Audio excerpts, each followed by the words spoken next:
इस वीडियो में हम बात करेंगे महाराष्ट्र के पुणे से जो दिल दहला देने वाली घटना सामने आई है केतन अग्रवाल की।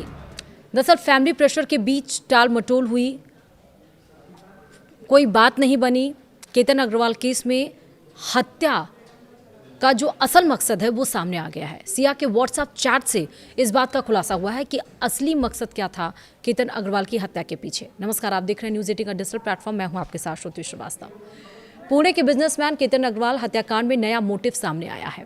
पुलिस के मुताबिक मंगेतर सिया गोयल इस शादी के लिए मानसिक रूप से तैयार नहीं थी और परिवार के दबाव में थी। केतन को रास्ते से हटाने के लिए उसने अपने प्रेमी चेतन चौधरी के साथ मिलकर उसे 400 फीट गहरी घाटी में धक्का दे दिया था।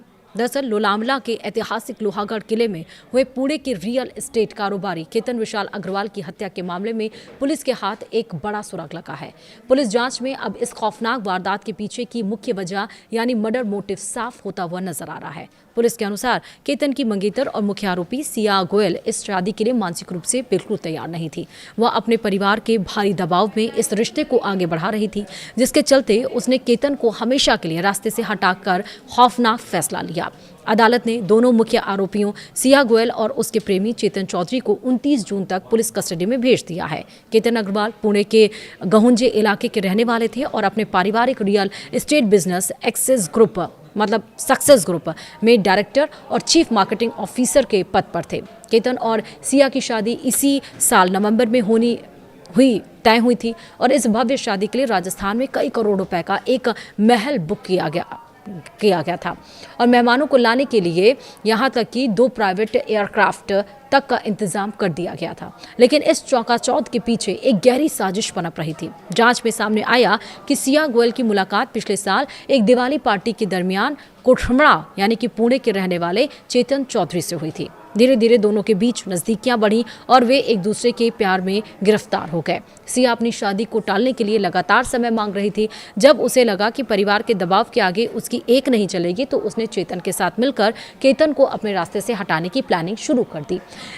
डिजिटल एविडेंस और दोनों की व्हाट्सएप चैट से इस बात की पुष्टि हुई है। केतन के पिता विशाल अग्रवाल ने पुलिस को दिए बयान में एक बेहद चौंकाने वाला खुलासा भी किया। उन्होंने बताया कि 18 जून की वारदात से ठीक 4 दिन पहले यानी 14 जून को भी सिया केतन को उसी लोहागढ़ किले पर लेकर गई थी। वहां उसने केतन को धक्का देने की कोशिश की थी, लेकिन केतन ने पास की झाड़ियों को पकड़कर किसी तरह अपनी जान बचाई।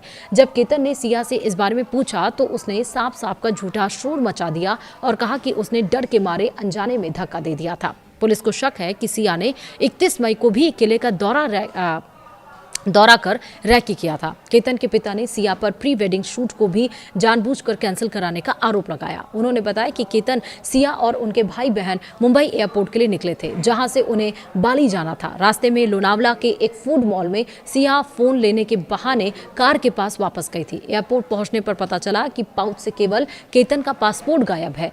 पिता का आरोप है कि सिया ने साजिश के तहत केतन का पासपोर्ट टॉयलेट में फ्लश कर दिया था ताकि ट्रिप कैंसिल हो जाए और वह केतन को लोहागढ़ किले के लिए ले जा सके। 18 जून को सिया का जन्मदिन था, जिसे मनाने के बहाने वह केतन को फिर से लोहागढ़ लेकर गई थी। प्लान के मुताबिक उसका प्रेमी चेतन चौधरी वहां पहले से मौजूद था। दोनों केतन को एक सुनसान और बेहद खतरनाक पॉइंट पर ले गए और वहां से उसे 400 फीट गहरी घाटी में धक्का दे दिया। शुरुआत में सिया ने पुलिस को गुमराह करते हुए कहा था कि तेज हवाओं के कारण तस्वीरें लेते समय केतन का पैर फिसल गया था। लेकिन केतन के पिता ने कहा कि जब पुलिस मेरे बेटे का शव लेकर आई तो सिया के चेहरे पर ना तो कोई शिकन थी और ना ही कोई दुख। उसका व्यवहार बेहद संदेहास्पद था। फिलहाल पूरे पुलिस, ग्रामीण पुलिस भारतीय न्याय संहिता यानी कि BNS के तहत हत्या और आपराधिक साजिश का जो मामला है वो दर्ज कर बारीकी से जांच कर रही है और कई सारे अहम खुलासे इसमें अभी और होने बाकी हैं। हालांकि पूछताछ में कुछ और भी खुलासे हो सकते हैं। वो खुलासे जब होंगे तो अपडेट आपको जरूर देंगे। फिलहाल वीडियो में इतना ही। नमस्कार।